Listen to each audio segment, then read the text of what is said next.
नंदुरबार जिल्ह्यात पावसाने ओढ दिल्यामुळे याच्या परिणामात या जलसाठ्यांवरती होताना दिसून येत आहे. कारण की नंदुरबार जिल्ह्यामध्ये 31 ऑगस्ट पर्यंत आता हा जलसाठा जो आहे तो राखीव करण्यात आलेला आहे.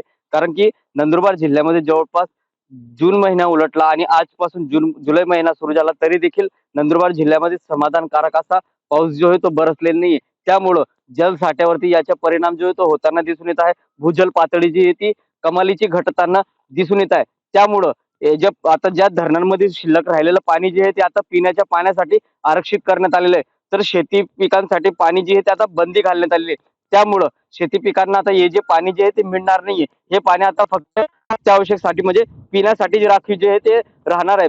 त्यामुळं शेतकऱ्यांना आता पाणी कुठून आणावं असा प्रश्न उद्भवताना दिसून येत आहे. तर नंदुरबार जिल्ह्यामध्ये एल नॅनोचे संकट राहणार आहे. त्यामुळे सरासरीपेक्षा कमी पावसाची शक्यता आहे. तर दुसरीकडे महिना उलटला तरी देखील नंदुरबार जिल्ह्यामध्ये समाधानकारक पाऊस जो आहे तो झालेला नाही. आतापर्यंत जवळपास 13 मिलीमीटरच पावसाची नोंद जी आहे ती झालेली आहे. त्यात सर्वाधिक कमी नोंद जी आहे ती नंदुरबार आणि नवापूर तालुक्यामध्ये झालेली आहे. नंदुरबार जिल्ह्यामध्ये जवळपास मध्यम आणि लघु प्रकल्प मिळून एकूण 18 प्रकल्प आहेत.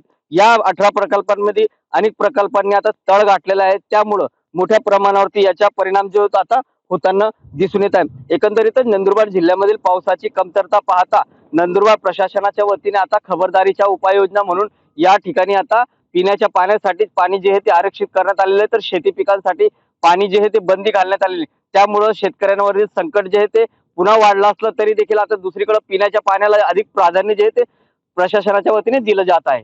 जितेंद्र वैसाने, टीव्ही मराठी, नंदुरबार.